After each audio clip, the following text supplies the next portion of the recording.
Welcome back, everybody. This is Brother Mutant here. Today we're going to talk about the Angel Spell Book. And again, this is the Angel Mythic Path up to level 10. The highest you can take it in the game is in beta. This is actually forced to level 10. So again, because it's in beta, again, massive grain of salt here to choke on here, guys. These spells may change. The interactions may change. The levels, they may just straight up delete them. So this isn't something I want you to plan your build around per se. It's a chance for you to see what is available, what kind of spells you might see in the Angel Spell Book, how many you might see by the end of the build, get a feel for, what your character might buff, for example, with the spells, or what kind of spell focus you might want, things of this nature. So let's actually get into it, shall we? This is the other spell book that is another prepared spell book, much like the Lich Spell Book, which we did a video on that was well over an hour and a half long. Hopefully that's uploading right now, and you guys will be able to see that before too long. Again, same deal here. I just talked to the main character, to Hilor here, and made a level 20 character all over again, and gifted her the Mythic Path for Angel. Even though it says Lich up here, notice the fact we got all these aura heavens and etc. and so forth. And I even rechanged my Magus to be a celestial Magus, so again, thematically kind of made sense. It's silly. This is not a build the video. This is literally a spell book video. So ignore the Magus spell book, other than to point out that if there's a spell that is duplicated on the Angel side of things, that might mean you may not need to pick it if you're going for an spontaneous caster, like a Eldritch Scion, like this character is, or an Inquisitor, Oracle, or even a different type of sorcerers out there that actually have some divine spells. You may not necessarily pick them because your spell picks are precious. So if you're going to get it in the Angel side of things, then why pick them? Other than it's an amazing spell, you might want to have it earlier than later. Bless being an example, Divine Favor, Cure spells, again, things of this nature.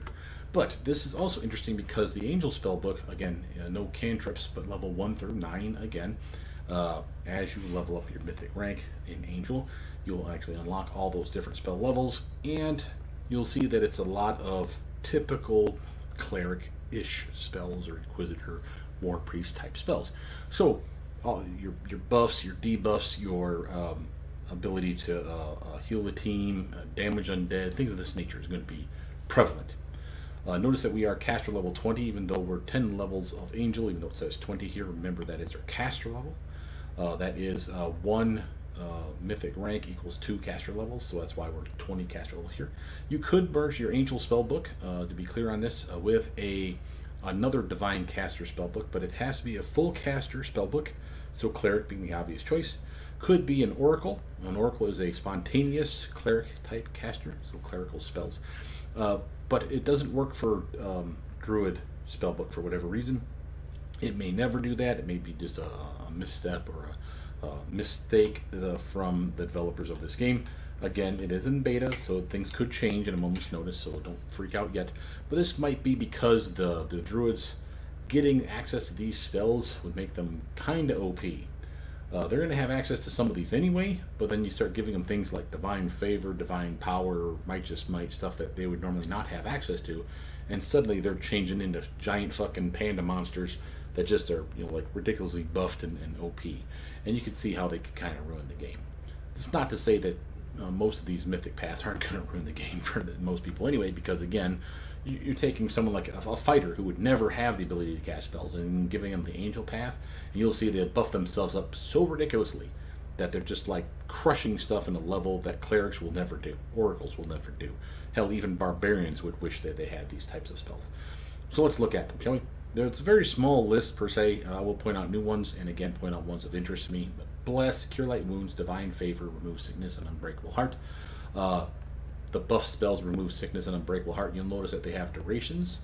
Those durations usually refer to a buff, a saving throw bonus, or the ability to suppress an effect. So again, for Remove Sickness as an example, bottom paragraph, if the subject is already under the influence of one of these effects, referring to the disease, sickness, or nausea condition above, that effect is suppressed for the duration of the spell. So if you have a disease, this does not cure disease, but it's, even though the title says otherwise, it would allow to suppress the effect of the disease, which means you're not doing disease checks, suffering from con damage or blindness or whatever else could come from your disease. So we can stall it for a while until someone has a chance to get a scroll or a potion or whatever that could cure you. So again, useful-ish, but I usually shy away from these types of buffs. Usually I'm all about, as you can see down here, stuff that buffs my hit, buff my damage, which is Divine Favor, Cure Light Wounds, stuff that I can use against undead or healing my team and myself, of course, as well. Bless, amazing spell for just a generic cheap buff for everybody for a decent amount of time. It's not amazing, but for the low levels, it's a decent spell. Level 2, Aid, Arrow of Law, Blessing of Luck and Resolve, Blessing of Courage and Life, Cure Moderate Wounds, Delay Poison, Remove Paralysis, Lesser Restoration, and Sound Burst. A weird assortment of spells. Let's break them down roughly. We got a buff with some temp HP, decent spell, not amazing, but a morale bonus, and remember to keep track of those bonuses because Bless, which is also a morale bonus to attack rolls and save throws against fear, Divine Favor being a luck bonus. These ones would stack. Divine Favor would stack with Aid. Again, luck bonus versus morale bonus, but again, morale bonus of Aid would not stack with a Bless spell. So keep track of stuff like that. Arrow of Law, Raise spell, an actual arrow bolt that you get to shoot out and does damage to chaotic monsters or targets, as well as chaotic outsiders like the demons, that we're actually fighting in this game.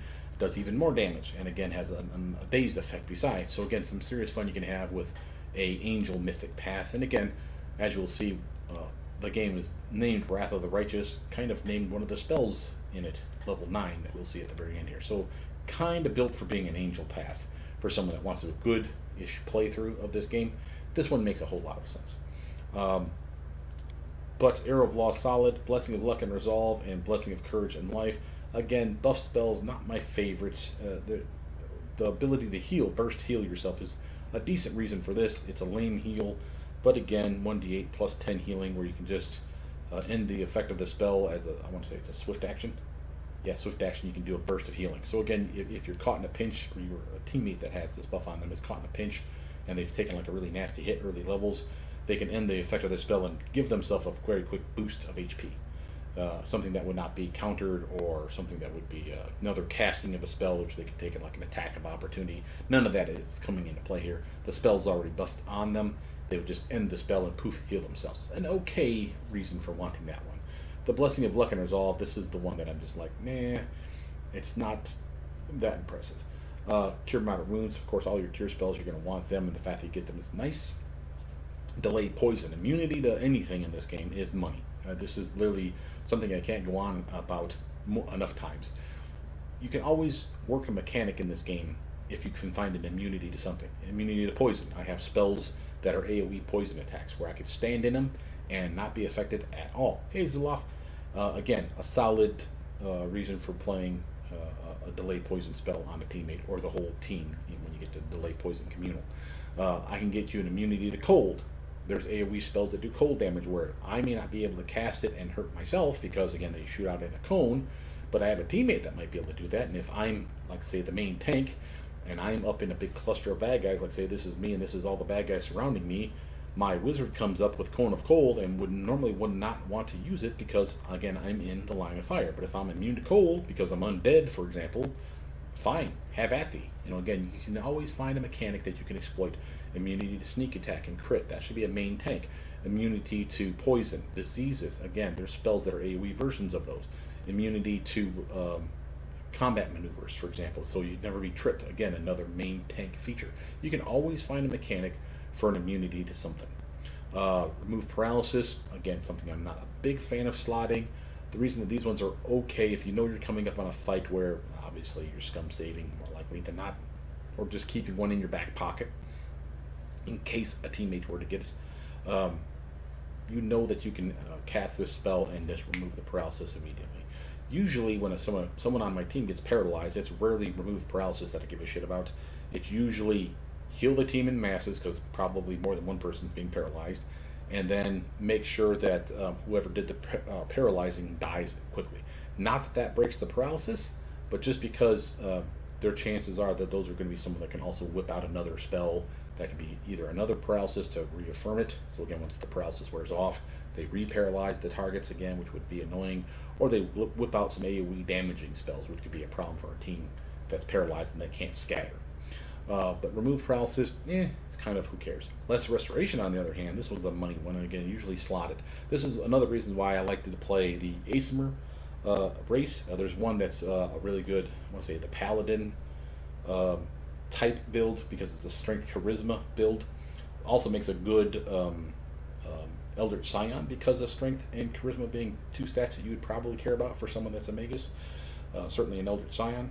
And the reason that that is important is because that type of Asymmer, the heritage that they come from, all Asymmers, much like Tieflings, get a free spell-like ability once a day. And that particular Asymmer gets Lesser Restoration as a free spell-like ability. And again, not an amazing ability, but when you need it, you'll know it, and you'll be happy that you have that spell. Sound Burst, weird attack spell, lame damage, but again, it's there, and it's sonic, and it's not heavily resisted, but it's only 1d8. It's not teammate friendly. More than anything, I like this spell because of the Fortitude save to avoid being stunned for 1 round. If they fail that save, that's not bad. An AoE stun, where if you hit 1 or more of the bad guys with it, and 1 or more got stunned for a round, that's something you could capitalize on. Level 3, Archon's Aura, Cure Serious Wounds, Delay Poison Communal, Grant Repose, that's a new spell I believe. Prayer, remove Blindness, remove Disease, Shield from Demonkind, and Ward from Disease are definitely new spells. So let's talk about all of them roughly. So Arcane's Aura, nice self buff, doesn't last very long, 1 minute per level. I want to say that I've seen this for 10 minutes a level on a different type of build. But 1 minute per level is good. It's one of those where bad guys, when they get within range of you, any hostile creature suffers a penalty if they fail their will save. So it's a save or suck spell. Notice there's no spell resistance, which you gotta love that. It's an evocation spell, which seems kind of weird to me, but I'm not going to quibble. The -2 penalty to attack rolls and saving throws, and to armor class for the duration of the spell, or until it successfully hits you with an attack. Again, could really trivialize how useful this spell is if they're very good at wailing on you. But again, as you'll see, you're really good at debuffing the bad guy and buffing your character. So again, Archon's Aura is a solid choice, and it lasts for a decent amount of time at least. Cure Serious Wounds, again, amazing for healing and damaging undead. Delay Poison Communal, an hour-long buff for you and your team. You're immune to poison. Definitely want at least one of those on your kitty. Grant Repose, I think a new spell. You make a touch attack against any undead creature. If it fails a will saving throw, it is immediately destroyed. For a level 3 spell, that sounds amazing. Not affected by spell resistance, which is also awesome. It is a touch spell, but again, you'll find that, in my opinion, since the angels get so many different buffs and armor and debuffs of the bad guy, they're more likely to be in melee range. So I'm not too worried about it being a melee touch attack. Notice that if the target succeeds in their save, they're still doing 2d6 of damage plus 1 damage per 2 caster levels. Remember, I'm level 20 angel right now, so that's 20 divided by 2 is 10, so it'll be 2d6 plus 10. That's not amazing, but it's not a save or suck spell anymore. It's a save or something happens, and I don't mind those quite so much because at least something's going to happen. The plus side for you would be if you went, say, a Cleric Angel, where again you would merge your spell books, maybe. You don't have to, but you probably should. You would actually get Angel 10 ranks would be added to your Cleric 20 ranks, and you'd be a 30 level caster, which means that 1 damage per 2 caster levels, it doesn't have a cap. So take 30 divided by 2, and that would be plus 15 damage. And again, is that amazing? No, but it's 5 more than what I had, so hey, stop your whining. Prayer, decent spell. It's not only a good buff spell for you and your team. Notice it's a luck bonus to attack rolls, damage, weapon damage, excuse me, saves, and skill checks. That's important. And a exact opposite penalty to all bad guys that are affected by it. Now, there's no saving throw. There is spell resistance, but this is unlikely that they're going to be resistant to this spell, all of them, because it's such a big group, 40-foot burst. That's the center of the caster. That's a very big prayer buff / debuff going off. And again, the fact that it definitely helps your team and probably debuffs the bad guys, it's a win-win all around. Remove Blindness. Oh, it doesn't last very long. I should point that out, 1 round per level. Remove Blindness, remove Disease. Again, situational at best. Sure, you could plan for that by having maybe 1 just sitting around in your kitty at all times. But again, I'd rather just get a scroll, a wand, a potion, and use those for those problems. Shield from Demonkind, new spell. For 1 minute per caster level, anytime the target is attacked by a demon, which you know we're going to be attacked by demons in this game, the demon is dealt 1d6 points of damage plus 1 per 2 caster levels. Again, kind of what we saw a moment ago. But this is per round. Additionally, the target gains deflection bonus to armor class equal to 2 plus 1 per 6 caster level. So this is like Shield of Faith. Not as good. And it doesn't say... Oh, it does. After 1 minute per caster level. I missed it. So you notice that this is not only a new spell, but the tooltip kind of looks different than the other ones. Again, just to show you what prayer looks like. Again, more complete. The target, the casting time, the duration, and all that stuff. And this one is kind of, yeah, it's there somewhere. Again, there's enough information to get what you need, but it's clearly one that they need to work on. But now look at that deflection bonus. Again, for 1 minute per caster level, so level 20 for me. I'm level 20, so let's see, it's caps out at 18 for me, so that's 1, 2, 3. Added to those 2 armor classes, I can get you a +5 armor class to deflection. And this is me, you, whoever I buff on the party. That's a big buff. 5 deflection points is a very big jump for your armor class. And the reason that that's important is because deflection is actually under every category of armor. It's your regular armor gets that buff, your flat-footed gets that buff, and so does your touch attack gets that buff. That's why deflection is so powerful. So this is something that you would definitely want to have. This is also the thing that usually is a Ring of Protection, is a deflection bonus. So if you have a Ring of Protection +5, +6, +20, you don't really need that part of the spell. But I'll happily do damage to demons that were dumb enough to attack me and give myself some armor at the same time. That sounds like a win-win across the board. But now let's look at you. That's a Cleric Angel hybrid, where you got 30 caster levels. Remember, it says +1 per 6 caster levels. It says nothing about a cap. Shield of Faith will tell you it has a cap. We don't have Shield of Faith as a choice, but it's a level 1 Cleric spell, and it would be the same exact mechanic, where it starts off where it's a 2 to your armor class, deflection bonus, and then it gets +1 more for every 6 caster levels from there on, and it caps out at 18 because it says it caps out at +5. So I'm stuck at the 18, which means the +5 armor class. You are not with this spell. 30 divided by 6 is 5, so you should be able to eke out a 7 armor class bonus playing a Purist Cleric or Oracle, and 10 levels of Angel besides with this spell. That's pretty damn good. That's 2 extra armor class better than me. If you want to feel tanky, you've already started doing so. Ward from Disease, another new spell, and again, I'm fairly certain tied to the Angel Paths, where it's only the angels that get this one. Notice this one again. Friendly creature within touch range, standard casting, no spell resistant, target gains immunity to disease for 10 minutes per caster level. That's a big boon. This is what people play paladins for, is because they're like level 2 or 3, they're just straight up immune to all diseases, including like mummy rot and all that other cool shit. So again, paladins, if you're fighting undead, which again are going to be prevalent in this game, you're going to have a lot of undead, a lot of diseases coming your way, demons too. So immunity to disease, again, immunities are power. This would be an amazing spell for you to have multiple times to cast on you and the team, maybe.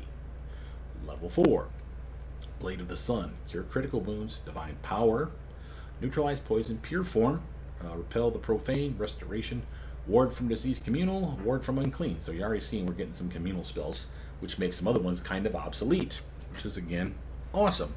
Let's talk about these. We got a lot of new spells. Blade of the Sun, pure form, repel the profane, ward from disease, communal, and ward from the unclean. I think are all unique spells. That's a laundry list of spells, man. That's 5 of the 9 spells here. I think, again, I never played clerics, that are unique for this game. Let's talk about them. Blade of the Sun, 60-foot line. It's not teammate friendly. How do I know? Look at the target picture there, where you see you as the tan target at the bottom left. The middle one is the red guy. That's enemies. The blue one is the teammate. So if you see blue on that map anywhere, then you know it's not teammate friendly. So you can hurt your teammate with this. Be careful. There's no spell resistance, however, which is awesome. And for a level 4 spell, what does it do? You create a 60-foot line of holy energy, dealing 1d8 holy damage per 2 caster levels. Again, no cap. So I get 10d8 for me, 15d8 for a Cleric Angel hybrid or an Oracle Angel hybrid. To all targets in that line. And again, holy damage doesn't mean will not hurt good people. That's why it's teammate not friendly. It's just holy damage is less likely to be resisted by, say, undead or demonic entities. And some of them can be even susceptible. I want to say undead have that susceptibility to holy damage. So when it says 10d8 or 15d8 of holy damage, that's to anybody. Animals, monsters, undead might take more. 50% more would be the number that I would expect, because again, that's usually what susceptible means. Cure critical wounds, amazing spell, divine power, amazing buff spell, especially if you're making a character that's all about fighting, melee style. This is a luck bonus, like we saw with Divine Favor, but don't confuse them, because Divine Favor lasts for 1 minute and 1 minute always and only, and this one lasts for 1 round per caster level. Won't take you long to exceed 1 minute, but the maximum is going to be about 2 minutes. 4 if you like using Extend Minute Magic Rod, for example, to buff it. Again, a solid choice. Now, why would you want this one then over Divine Favor? Divine Favor at level 1, let's backpedal for a minute, can start at a +1 luck bonus to your attack and your weapon damage. But again, it gets another +1 bonus for every 3 caster levels. So it starts off at 1, then it goes to 2, and then it goes to a final maximum of +3. Even tells you there in the tooltip. So you get a +3 luck bonus to attack and damage by level 6 or 9 or whatever the hell it is. And again, that's an amazing upgrade for such a low level character, especially when you're having a hard time landing those blows. So combine this with Bless, and you got a +1 plus up to 3. That's a +4 to your swing, +3 to your damage. You got a pretty good chance at hitting some targets early levels for a level 1/2 combo. But now look at that level 4 Divine Power. Why is it better? Well, it's only a +1 luck bonus to, again, attack rolls and weapon damage rolls, but also strength checks, strength-based skill checks, that's athletics, for every 3 caster levels to a maximum of +6. So you can see how we're definitely pushing for that +6. So that's definitely better than the +3 we saw with Divine Favor. And it lasts potentially longer. 1 minute for the other one, up to 2 minutes for this one. So that's something of consideration. The strength check and the strength-based skill checks I always used to ignore. But we really need to talk about this, because this is actually a really good reason for Divine Power. It used to be, I'm an old Neverwinter Nights 2 player from back in the day. Divine Power for that one would give you actual strength. They don't do that anymore. It's just a straight up luck bonus to these things. And again, this is obviously Pathfinder versus D&D, so some liberties were taken. But the strength check and the strength-based skill check, that's kind of a throwback to what Divine Power always was. What are these used for? Well, athletics check, you know what that is. So if you really need to have a solid athletics-based character, you're already strong, why not get another +6 to that athletics check? Cast Divine Power on yourself. That's all well and good, but how about the strength check? What the hell does that even mean? Well, in this game, sometimes you get trapped, paralyzed, entangled, if you will, by various spells. If you don't make the reflex saving throw to avoid it in the first place, usually to break free, there is an athletics check, or sometimes just a straight up strength-based skill check. And if that happens to be better, you basically break the web, the chain, the spell, the whatever, and bust free. So this is what this is giving you, the ability to have a higher strength check. And what strength check really means is it's not skill-based, it's literally attribute-based. Think of bending the bars. There's no athletics check for that. There's no mobility check or any other skill check that would make sense for bending a bar. But a straight-up generic strength check, which means you use your strength modifier and roll a 1d20, and do you exceed the DC of bending that bar, then you bent the bar. Well, this would be a bonus up to a +6 for that strength check. That's basically like saying 12 more strength. It's not the same, but pretty goddamn close. Notice we also get a temp HP per caster level, and there's no cap on that. So while I'll get 20, a Purist Cleric Angel hybrid could get up to 30. That's a decent amount of temp HP. It's not amazing, but hey, you'll take it. And then notice that whenever you make a full attack, you can make an additional attack, the equivalent of a haste spell. It is not cumulative, however, with speed weapons or haste spells. So again, it is like haste, but only for you. Right? Decent power or spell. Divine Power is a really nice spell. Neutralize poison, again, just make yourself immune. It's an earlier level spell. You can make the whole goddamn team immune. I suppose carrying one around is not the worst idea until you find a scroll or a potion or a wand that has neutralized poison on it. At that point, I would never slot that again, because again, the chances you will be poisoned, if you're paying attention, is pretty darn slim. Pure Form, new spell. Again, on you as well, or only. No spell resistance, that doesn't matter. You heal yourself for 1d hit points per caster level, and automatically dispel any negative effects on yourself. It's a very nice spell. So again, 20d8 for me, 30d8 for a Purist, and both of us get that dispel any negative effect on ourselves. And I'm assuming negative effects imply things like, are you confused, are you shaken, are you panicked, confused, staggered, etc. and so forth. So cast the spell, poof, problem solved. Repel the Profane. AoE, again, blue here to let you know, not teammate friendly, but no spell resistance. 50-foot cone, that's a big ass cone. This spell affects all undead creatures, evil outsiders, so devils, and demons, because those are evil outsiders. One's lawful evil, one's chaotic evil. And divine casters devoted to evil deities. That could be your team if you got some batshit crazy teammates, so be careful. If the target fails a will saving throw, it's frightened for 1 round per caster level. If they're successful, the target is shaken for 1 round, period. This spell ignores immunity to fear effects. Always a catch. And a very nice catch at that. And again, it's not a save or suck spell, it's a save or something spell. And I appreciate a spell that literally can at least shake in a target for 1 round. So this is a solid upgrade for your character. Restoration, if you like lesser restoration, you're going to like its big brother. This one costs diamond dust. Make sure to pack it, but this has the ability of removing things like fatigue and exhaustion conditions. Doesn't last long. And what do I mean by that? If you get jumped in the forest, let's say, and you're already exhausted because you're trying to push your luck a little bit farther because you're almost back to base. You get jumped.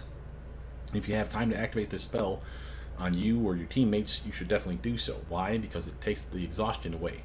For those of you that don't know, exhaustion is a -6 to strength and -6 to dexterity. It's a temporary penalty. It will not kill you, I don't think, but it will screw you over heavily for obvious reasons. You're not very strong. You're moving slow as a result of that because you're probably wearing heavy armor and gear. Your dexterity sucks, which means you're getting hit more often. Your reflexes are worse. You're not hitting very often with your attacks because strength and dex are lower. So it doesn't matter which kind of attacker are you. Are you a ranged attacker? Your dex is down. Penalty. If you're a weapon finesser, your dex is down. Penalty. If you're a normal melee attacker, which is strength-based, again, your strength is down. Penalty. So you can see how this is a really big screw you. So restoration is extremely valuable. The downside is, once you cure it, I have found, like literally after a fight, let's say everyone's tired, I cured myself at the start of the fight, we kick a bunch of bad guys' ass, the fight's over, and we're picking up the loot as we're getting ready to leave the area, my character suddenly becomes fatigued again, or exhausted again, very quickly. It's like, what the actual hell? So it's not a go-away exhaustion forever, like resetting the clock. It just strips off the debuff, and you're going to be tagged with that 1 more time here before too long. So just be wary of that. It also removes like negative energy levels and permanent negative level, 1 of them. So again, something that lesser restoration does not do. Again, extremely valuable. Lesser restoration is used more for removing temporary ability damage, like minus to your strength, dex, con, from poisons or diseases. This one does that and then some. Ward from Disease Communal, again, the same spell we just saw a moment ago, but this is an AoE version. Notice how it's for 10 minutes only, but there's a way to make that a 24-hour buff. We'll talk about that later, but that's not a spell that does that. It's an ability. But that's 10-minute duration is a saving grace for you. It's a nice way for you to buff the team, AoE style, and again, make everyone immune to diseases, and then run through a dungeon in 10 minutes, 20 if you extend the spell. It's a decent spell. You can see the appeal. Ward from Unclean, single target version now. No spell resistance, again, that doesn't matter. That's a friendly unit, yourself, your team, whoever. Immunity to nausea and sickened condition, and diseases, and poisons, oh my, for 10 minutes per caster level. That's big. That's fucking big. I mean, I'm getting that for 200 minutes, you're getting that for 300 minutes, best case scenario. And again, double that if you extend it. That's a huge buff. You can see how many different immunities you just gave yourself there. Nausea and sickened, disease and poison. That is a laundry list of things that you're now protected from. Level 5, Breath of Life, amazing spell. Burst of Glory, Cleanse, decent for yourself only, but it's a great spell. Cleansing Flame, I think that's a new spell. I'll talk about that later. Mask Cure Light Wounds, Flame Strike, a nice damaging evocation spell. Pillar of Life, I think that's a new spell as well. Raise Dead, Sacred Nimbus, Serenity, Vine Trap, Ward from Harm, a new spell. Ward from Unclean Communal, again a new spell. A lot of new stuff here. Breath of Life, decent spell. Used offensively, can be used again to hurt undead, but again can be used for healing a single target. Will save for half damage. There is a spell resistance on this one, which is kind of a bummer because usually your heals, your conjuration heal spells like Cure Light Wounds and whatnot, do not have spell resistance, so it's kind of weird that this one has it. However, it's still a good spell, still useful for healing a teammate, or yourself for that matter. This one can actually bring back recently slain targets. Within 2 rounds, if someone has died, like died, and you cast Breath of Life on them, and the amount of healing is enough to top them off and get them back into the green side of health, they will be basically alive again. They will not be dead. So that's not bad. Notice there's another caveat at the bottom here. It says creatures slain by death effects cannot be saved by Breath of Life.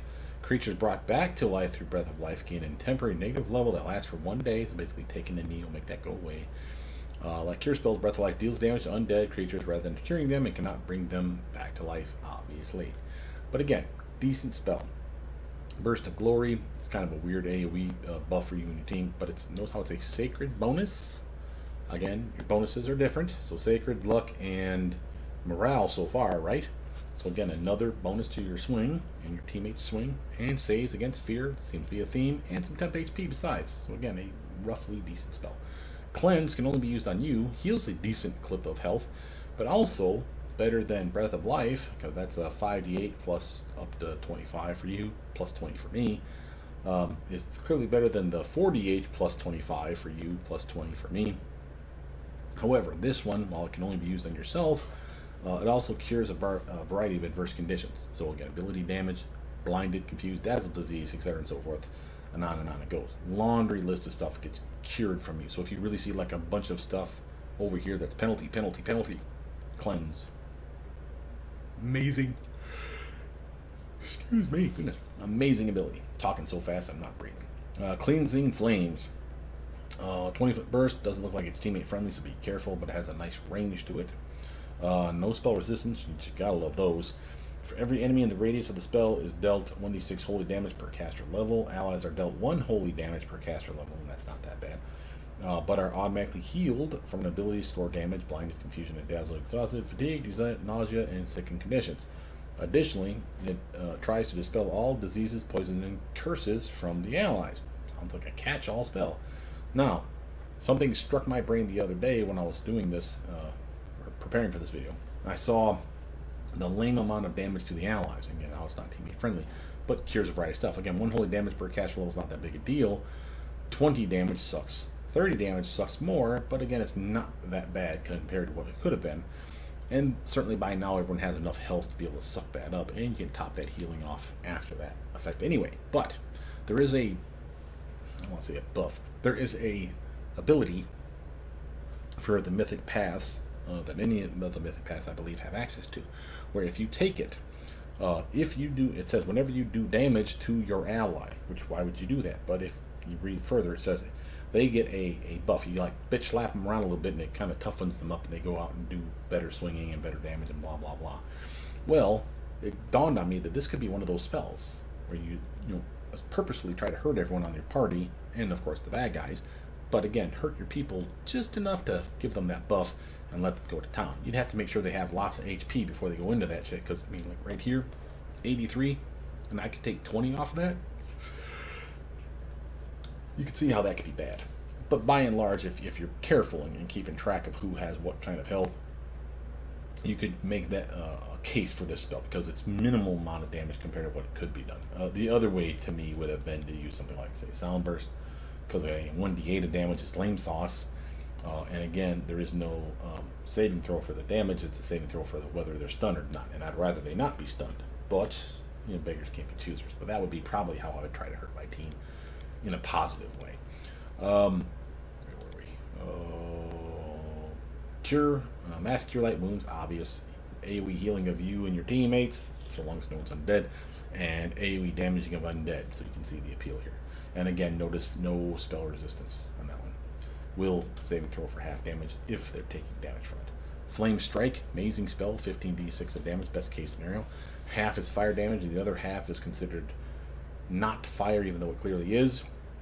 And the reason that's important is because that half of extra damage there is not subject to fire immunity or fire resistance.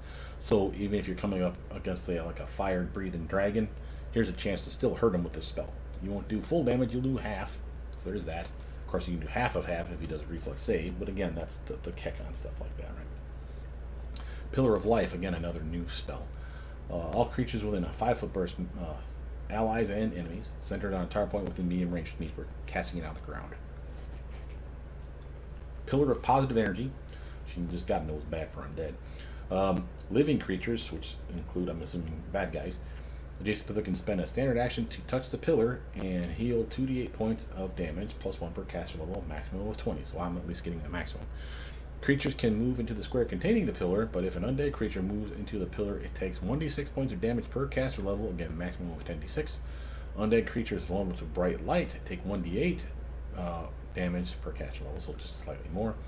A creature cannot benefit or suffer more than once from a single casting of this spell, so it has a duration, but it basically allows you.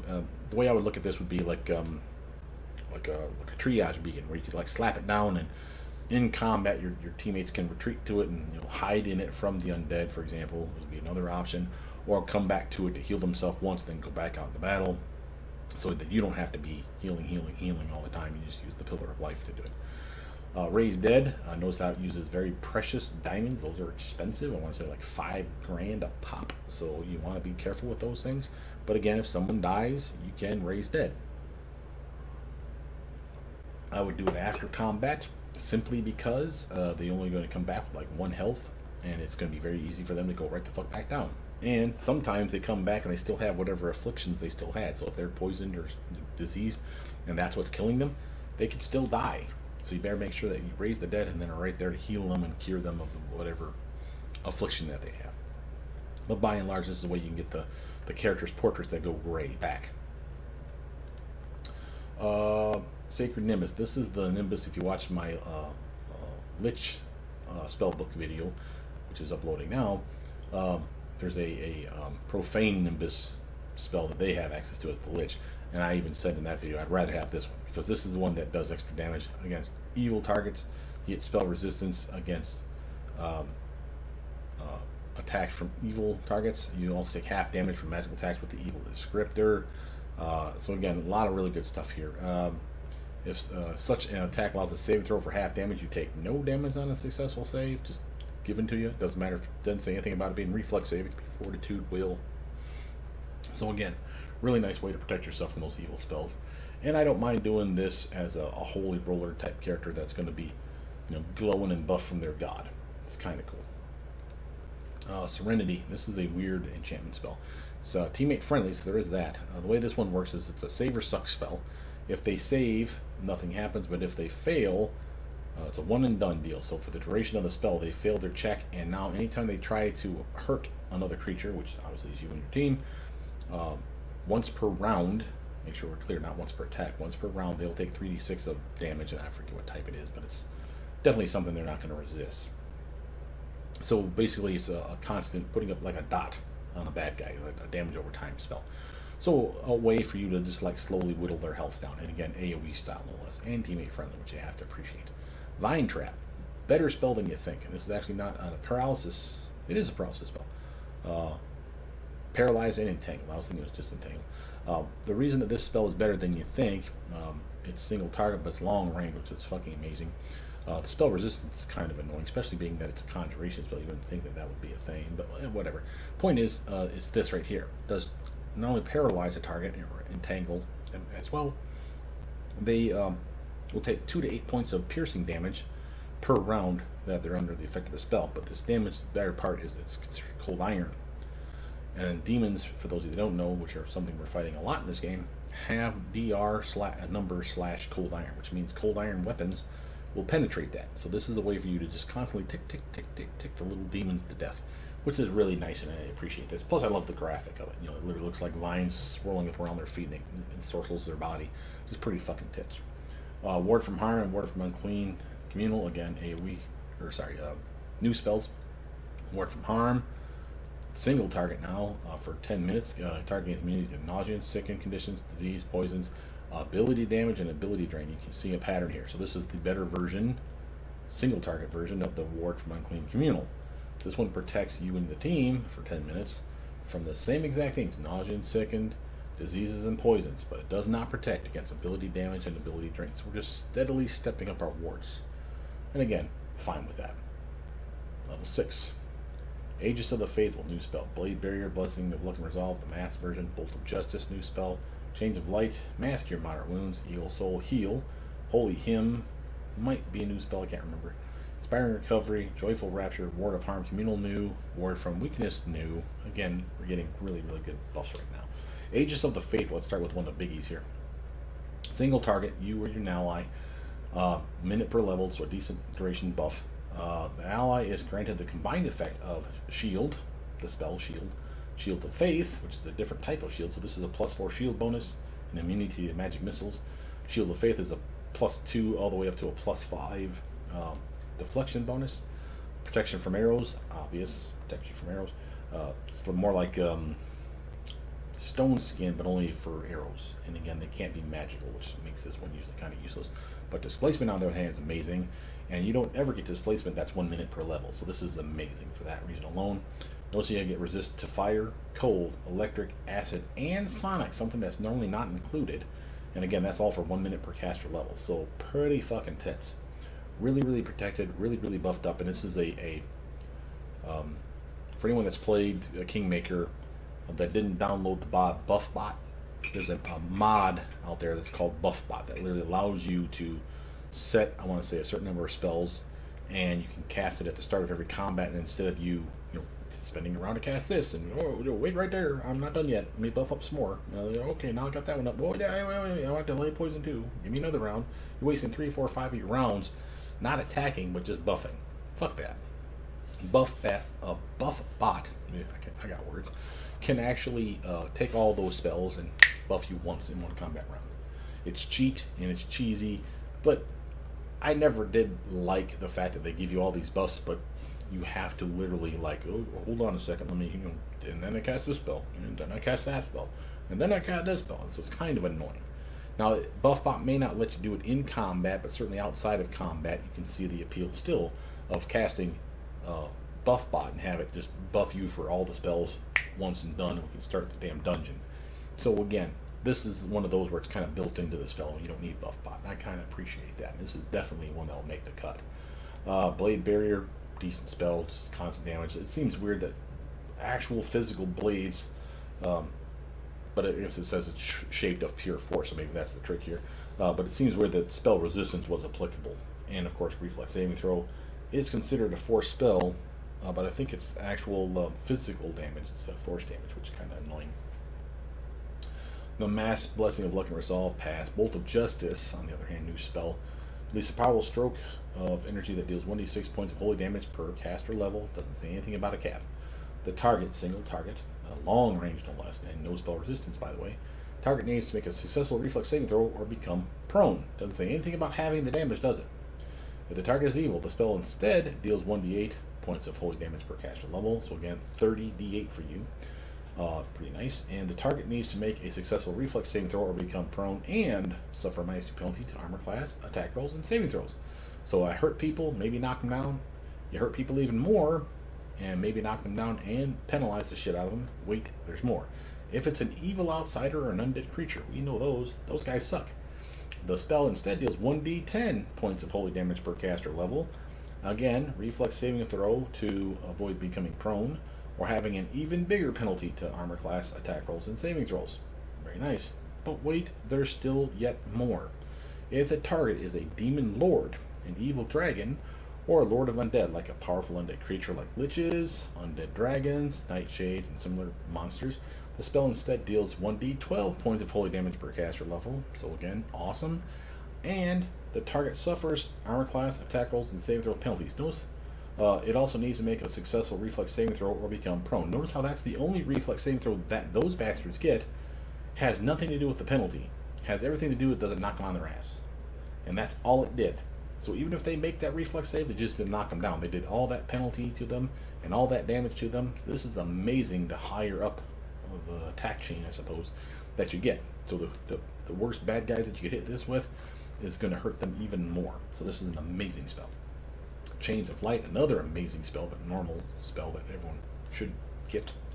Conjuration Spell, no spell resistance, which you gotta love that, and is a paralysis spell proper and a reflex saving throw. So again, different than a will save from your hold monster, hold person type stuff. This one's decent, and again, I like this one. Is a chance to save each round until they get out of the effect. creature cannot use any sort of extra-dimensional travel with this as well. So again, there's no teleporting out of the chains. So no dimension door or spell-like abilities that allow them to poof. Oh, I'm not in the chains. No, you're fucking paralyzed. You're stuck. Your happy ass right there. And it does look cool, and it again is a very nice way to set up coup de grace. Mass Cure Moderate Wounds, decent spell, AoE, Eagle Soul. This is the reason you should make this character, if you're going to go Angel, and let's talk about this real quick, you should make your character good. You don't have to.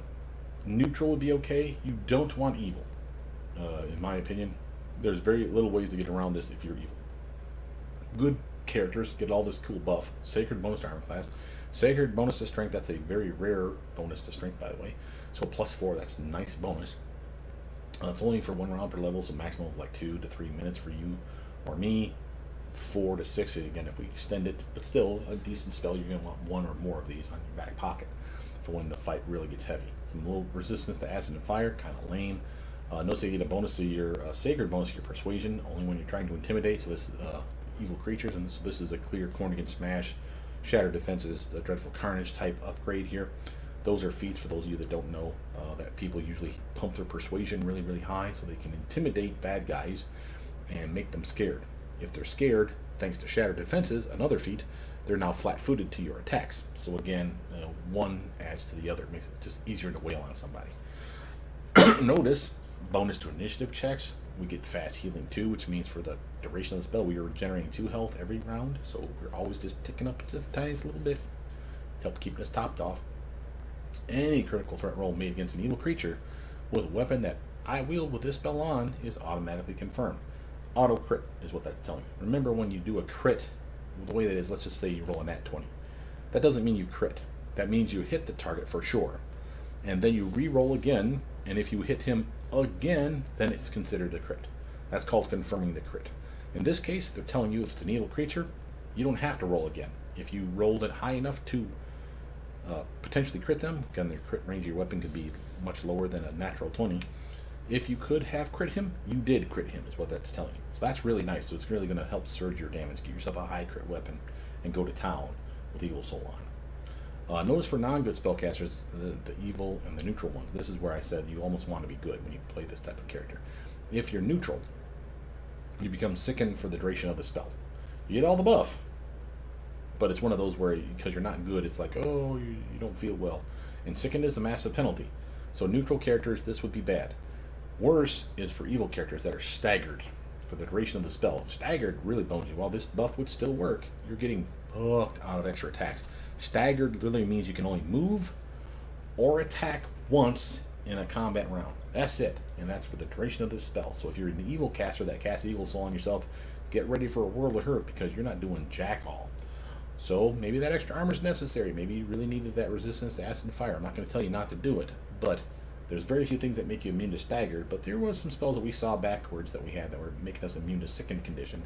So again, a neutral character could make Eagle Soul work for them. Heal, amazing spell, much better than Harm. We talked about this when we talked about the Lich, because Lich Path get this spell, but we do for an Angel. Why? Because while this one does basically the same thing that Harm does, but in reverse, it heals the living and damages the undead. Harm damages the living, heals the undead. Same amount of healing and damaging, by the way, up to 150. That's nice. But the heal does so much more. Again, it does removing of the following conditions: ability damage, blinded, confused, dazed, dazzled, disease, exhausted, fatigued, nauseated, poisoned, sickened, and stunned. You get an idea. Lots and lots of shit it's curing you from, hence the heal spell. It does not remove permanently drained ability score points, though, so know that. It doesn't remove negative levels. That's where your restoration spells come from. But this is still a decent, you know, like, oh, my strength is down, or my dex got floored from a spell, and I've taken a shit ton of damage. I'm just going to cure all that with a heal spell. Poof, there you go. Very, very nice. And again, against an undead creature, it will damage them, and that's all it'll do. But up towards 150 damage, half of that if they make their will save. And again, no spell resistance. Holy Hymn might be a new spell, but I can't remember. But notice this is nothing more than prayer, but better. It's a +2 luck bonus now for the attack rolls, the weapon damage, the saves, and the skill checks for you and your team. And then the exact opposite penalty for the bad guys. No saving throw. There is spell resistance, but it does last for the same amount of time as prayer. So this just looks like a better version of prayer to me.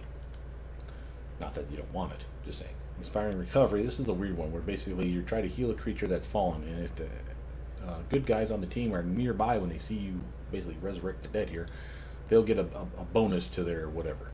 And I don't really care to talk about that, but it's there and it's fiddly. But it is helpful.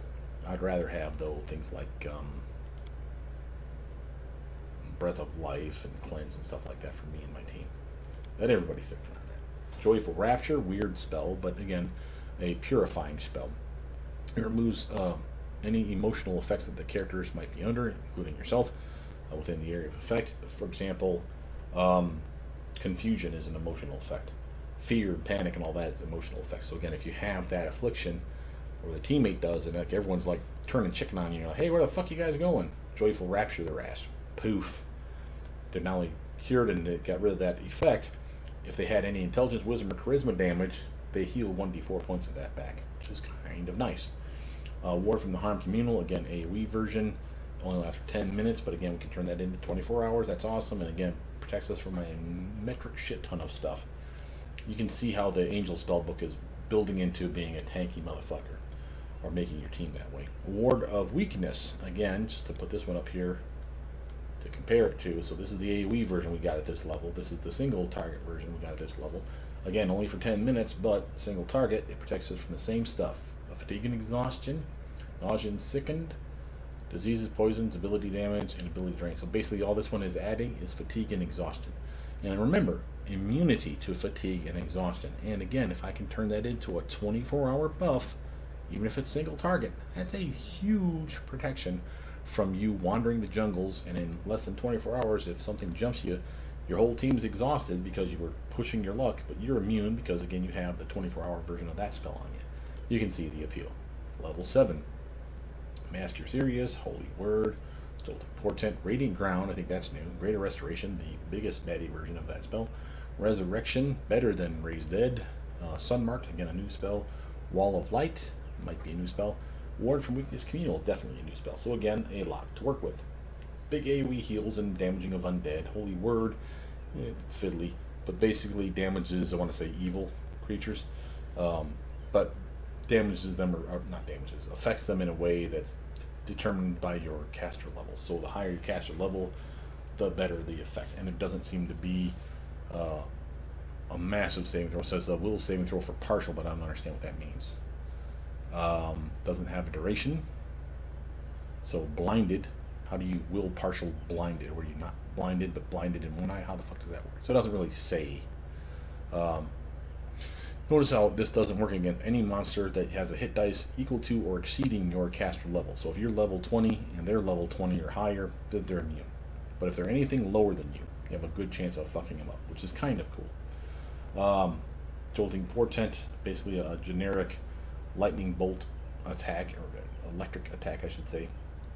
The reason that this one's interesting to me is if they try to attack or cast a spell, you basically, you're almost like lighting up a target and saying, every time this doofus is going to do something evil or attacking me or casting a spell, I want you to zap him, God. And God, chimes in and says, all right, buddy, love you, man. And comes by and literally bitch slaps them with a lightning bolt.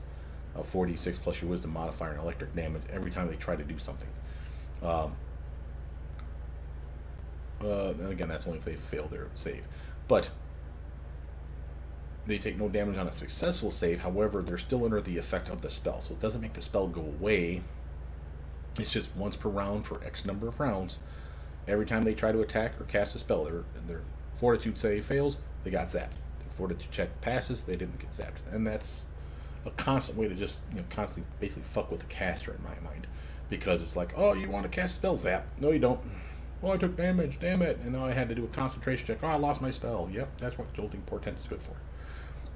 Radiant Ground, new spell AoE version, no spell resistance, gotta love that. For number of rounds equal to caster level, 20-foot radius. Each round, every creature in the area is healed for 1d6 points of health per 2 caster levels. So 10 for me, so 10d6 for me per round. That's a big amount of healing. Notice how it affects bad guys. I would assume that means it would damage undead, but it doesn't say anything about saves or anything like that, so maybe it don't. So be careful with that. Greater Restoration, obviously better than Lesser and restoration. In what way? Well, it costs more diamond dust, but it does everything the other two spells do. Also dispels things like temporary and permanent ability damage and level drain. The same stuff that we got from restoration. So fatigue and exhaustion go away. All forms of the insanity, confusion, and similar mental effects are gone. So greater restoration really is greater.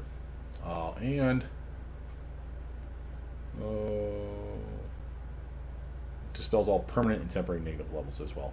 I want to say this one actually heals as well, but I don't see anything in here that says it heals. Eliminates any fatigue suffered by the character. Does not restore permanent ability drain, so that's annoying. I thought there might be something about it heals you, like it fills you up full, like a heal spell does, but I don't see anything in there that does that. So it says afflicting the healed creature. That just doesn't tell me anything though. Resurrection. This is the one that's like Raise Dead, but better. 2 diamonds. Not surprising. It's more costly. So again, we're talking 5 grand times 2, just to take someone in a full round from dead to full health and back and in it. No loss of prepared spells. So basically, if your wizard or whatever dies, get them back on their feet, full health. They can still go back to town or back in the fight, just wailing on the bad guys again like normal. Sun Marked, again, new spell. For 1 minute per caster level, the target's attacks deal additional 1d6 holy damage per 4 caster levels. Again, for me, that'll be 5d6.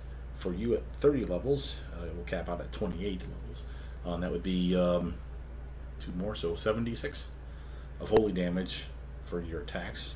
Doesn't say melee attacks, so it could be ranged weapon attacks. That'd be fucking awesome. And any creature striking the target in melee deals normal damage, but also takes 1d6 points of fire damage, plus 1 point per caster level, which doesn't have a cap, so you can do 30. I can do 20 of fire damage to anyone dumb enough to wield on us, which would be kind of cool. Wall of Light, another new spell. Create a wall of light, deal 1d6 points of holy damage per caster level to any evil creature going through it. It's a target point, so literally it's going to put up a wall where they would run through it. So obviously a doorway would be perfect for this spell. It grants any good or neutral creature an ability to deal 2d6 additional holy damage with their next attack. So again, we could, if we have good and neutral characters only on the team, no evil characters, we could set that up and run into the room, and as everyone charges through the room, everyone will get a nice little buff of holy damage for their very next swing. If a good and neutral character charges through the wall, it instead deals 1d6 holy damage per caster level with their next attack. That's a big increase. And again, per caster level, that's 20d6 for us, 30d6 for you. That could be a really, really nice way to set up a charge attack. Ward from Weakness Communal, obviously the AoE version of it. 10-minute buff, a solid buff. You definitely want that on your team. Level 8, Avengers Blessing, Mask Your Critical, Euphoric Tranquility, Firestorm, Gale of Life, and again, Avengers Blessing and Gale of Life I think are new, same with Solar Chains, and Storm of Justice. Also Storm Bolts, but I don't think that's a new spell. Avengers Blessing, spell targets an ally in close range, target gains combined effect of Divine Power, Holy Aura, and Greater Heroism spells for 1 round per caster level. Now that's lame, but Divine Power is always 1 round per caster level anyway. Heroism is usually 1 minute per caster level, so this is a downgraded version of Greater Heroism in my mind. But again, as a one and done buff spell, that's a decent one. Slap that other one on them too. You got a 1-2 punch of here your buff, go to town, paladin, fighter boy, and you're doing great. So it's a decent spell in that regard. Mask Your Critical Wounds, obvious, nice healing. Notice how the 1 point per caster level maximum of 40, that will never be achieved. I think the best I can get you is 30, possibly 32 or 33. I can think of ways that I can get you to at least 33 caster level for this spell. It's not ideal and it's a big waste, but I suppose you could if it was your main thing. It would just be silly for me to suggest it. Euphoric Tranquility, this was a normal spell that we had Kingmaker too. It's a weird one. Single target creature, will saving throw for partial effect. Basically, at the end of the spell's duration, the creature's speed is halved until the spell is over, and then must succeed at a will saving throw each round to avoid being nauseated. So again, you're definitely having their movement, and then you might be making them sick. Remember, the nausea condition is not a sickened condition, it's a nausea condition. That means they cannot cast spells, they cannot attack, They can defend themselves. They're not helpless, but they're puking their guts out. And that's for one round. And again, that's every round. It sounds like that they're doing that.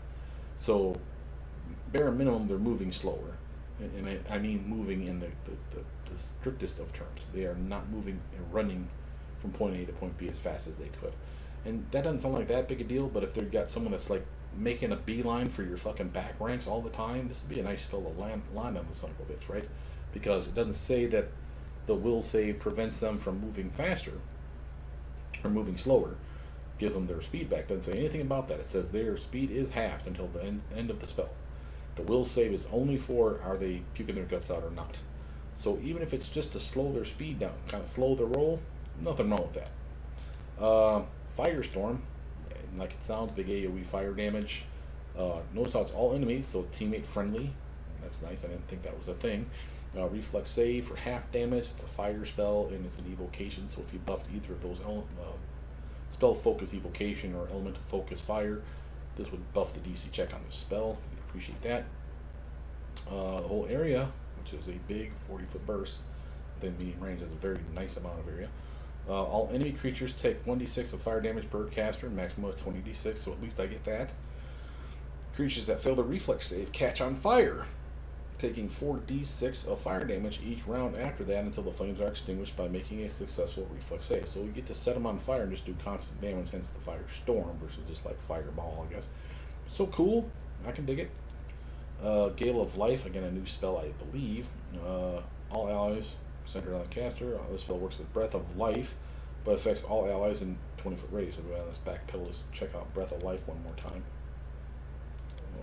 Breath of Life, big AO, or it would be a big AOE heal, 5d8 plus 20, or in your case plus 25. Doesn't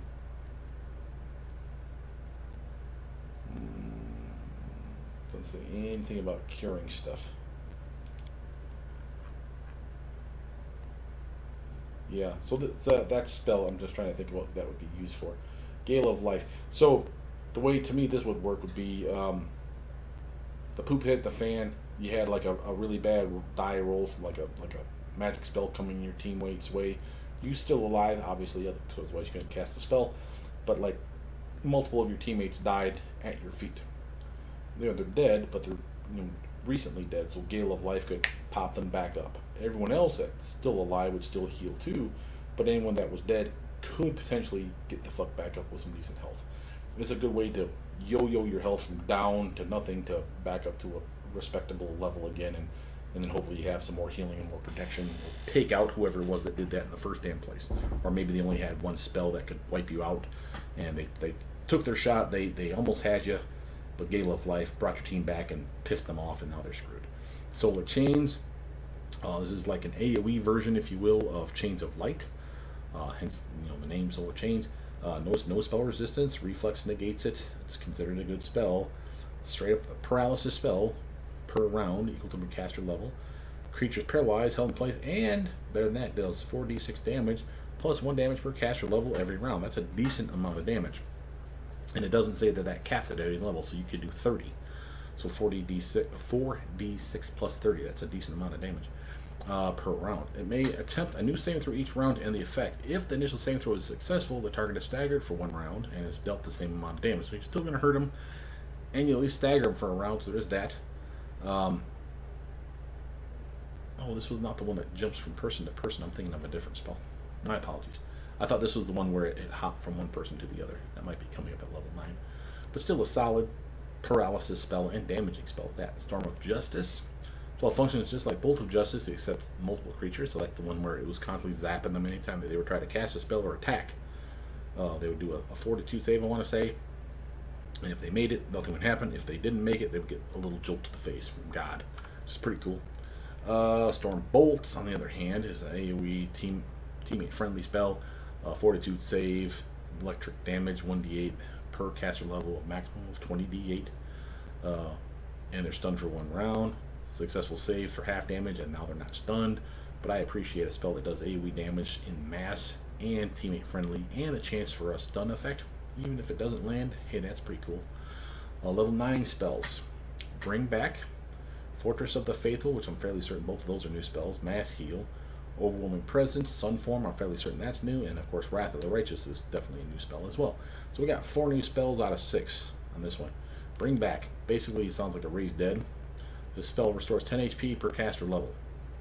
So 200 to 300 health. That's nice. Unlike other spells that heal damage, Bring Back can bring recently slain creatures back to life. If cast upon a creature that has died within one round, not 2 now, apply the healing effect to that creature, and again, if you bring them up enough, they can pop the little bastard up, which is pretty nice. But notice how they have a temporary negative level that lasts for a day again. So again, they're not perfectly healthy or even fully healed necessarily, but again, better than being dead. Fortress of the Faithful works like Aegis of the Faithful. Remember, that's the big one that buffed a single target with multiple spells, but affects all allies with 20 feet radius and lasts for 1 hour. And again, I can turn that into a 24-hour buff. That's amazing, especially for a very limited level 9 spell, because those are precious spell slots. 24-hour buffs, fuck yeah, I'll put like 2 of those in the spell book if I can get them to be 24-hour buffs, because that's huge amount of protection for me and my team. Mass heal, obvious. Notice how it caps out now instead of 150 at 250 now. So again, you'd have to be caster level 25 to do that, which I can't be. I can get probably close. I can get to 23, I think. So 230 would be my best case scenario. For a Cleric Angel hybrid or an Oracle Angel hybrid, you could actually get to that 250 pretty easy. And again, it still does the same thing that heal does, but in mass. And again, heal you and damage undead all at the same time. Make sure you don't have any undead on the team, because that can be bad. But other than that, really, really nice spell. Because that, I mean, if your health yo-yo down, that much, boom, big ass fucking heal for everybody. Get them right the hell back up to full again, and hope that you don't get spammed that same attack on the next combat round. Overwhelming Presence. This is an amazing spell that's teammate friendly. This is the one that again will make them lose their dex bonus, I want to say. Cowering for the duration of the spell. Creature recovers from the spell early, they can take wisdom damage. This is basically the same as Overwhelming Grief, I want to say, but again, that was single target. This is the AoE version. Now, the reason that this is important is if they're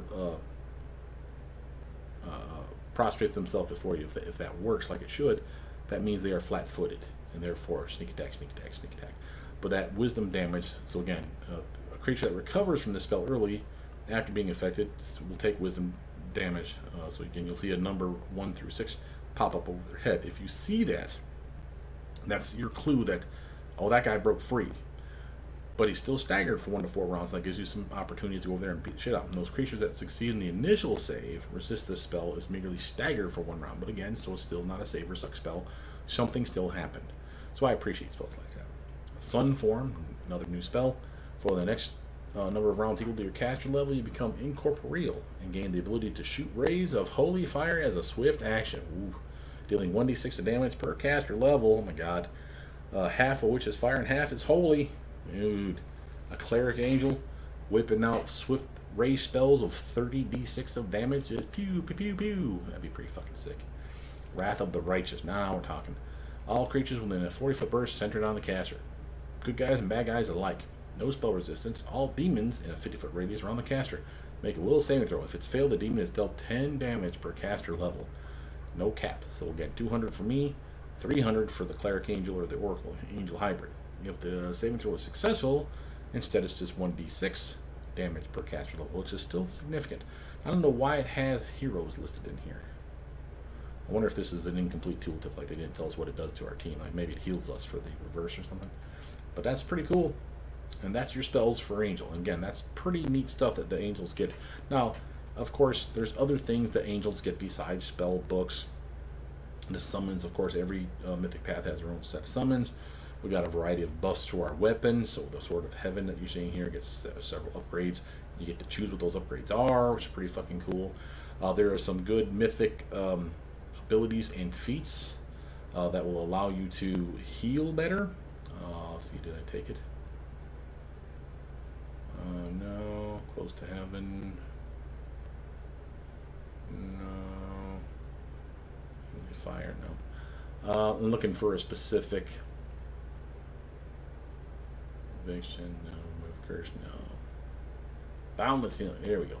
Whenever you cast a cure wound spell or another healing spell, it becomes reached as though using a reach spell effect. So this is the equivalent of turning your melee touch attacks into ray spells for cure light wounds, cure serious wounds, etc. and so forth. What else does it do, though? It allows you to shoot them at a distance. So if I'm trying to heal a teammate that might be falling, that's like 30 feet away, and I just don't have time to get over there and touch him on the fucking shoulder, my spells are now all reached that are heals. So I can shoot the heal spell at him, much like a healing word spell. Think of it that way. That's a good way of thinking about it. And so again, well, not unhelpful. Another way of looking at it is if I want to be an undead killer, I can stay safely back and shoot them with my melee touch attacks as ray spells now.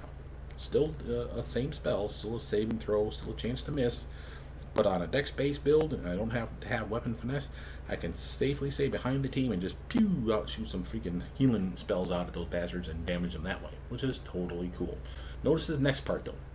The amount of hit points it now restores depends entirely on your caster level and disregards any limits in the original spell. So, take Cure Light Wounds, a lame-ass spell that heals 1d8 plus 1 per caster level, maximum of 5. That cap, that plus 1 per caster level cap of 5, is now gone by getting Boundless Healing. And I could have picked that up early. I probably should have. That probably should have been something we picked up way the hell back here, because there's no limit to that one. Well, if you didn't have healing, there's no reason to grab it here, so you probably could grab it there at level 3. Point is, that should be one of the first things you grab once you have healing spells.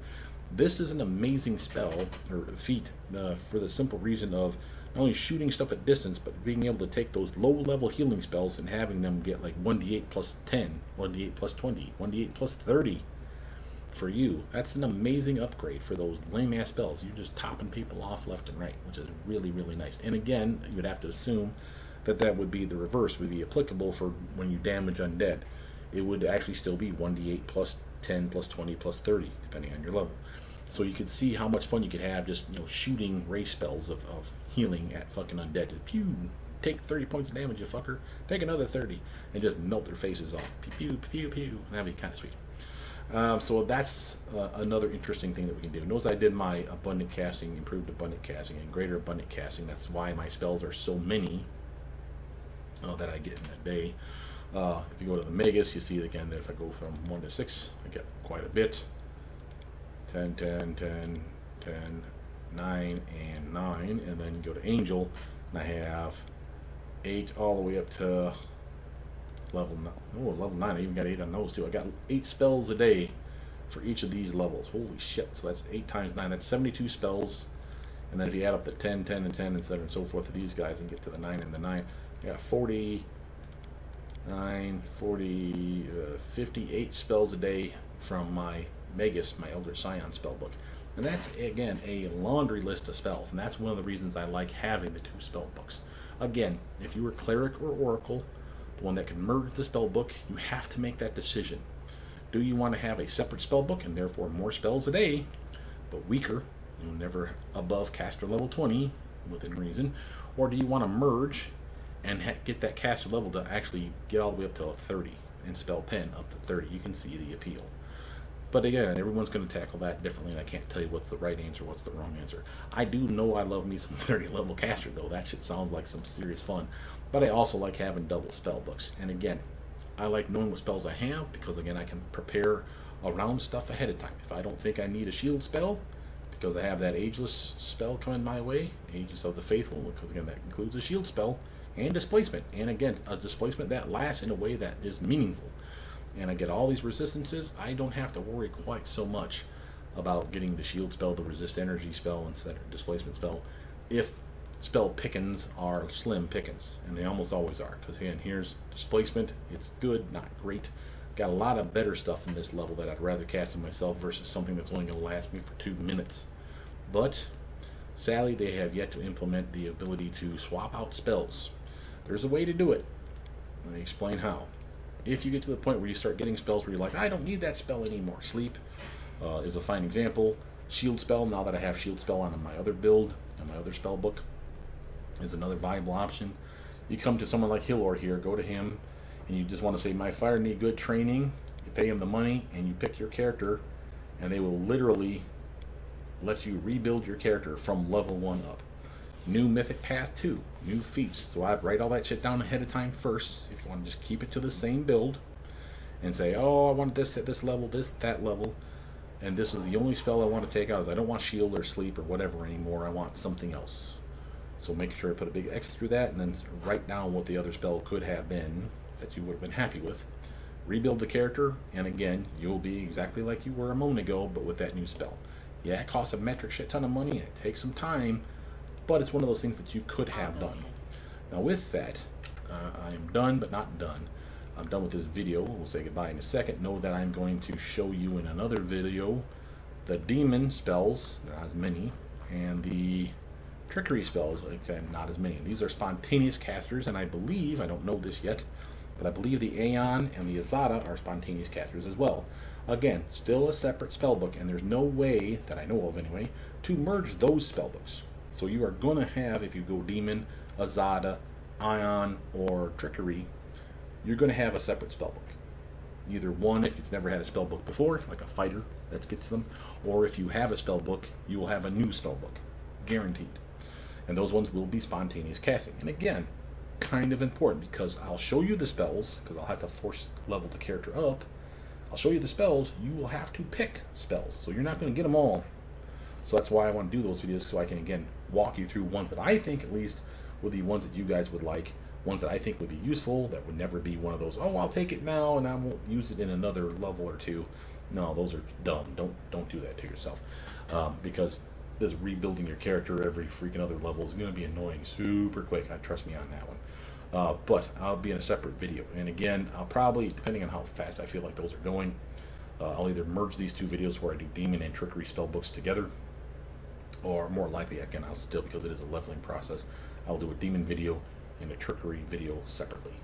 I still have to do the Aeon and Azada, which means I'm going to have to go back in time and do the Aeon Mythic Path, do it right this time, because again, I obviously borked it. And this is right around the time where the Azada Mythic Path opened up, and I fucked that one up too. So I'll have to go back in time, beat the game at that point. But the good news is once I have those beat, I can force level my character up and force Mythic Paths on myself before I even unlock them technically in the game. So I can get you to a good place, is my point, and get those videos reasonably here by the end of next week. But with that, my name is Brother Meat. Please like, subscribe, comment down below. Tell me what you think of the Angel Spell Book. Do you guys like it? Something you guys are going to play? What kind of character are you going to play it on? Write that down below, and I'll see you guys soon. Bye now.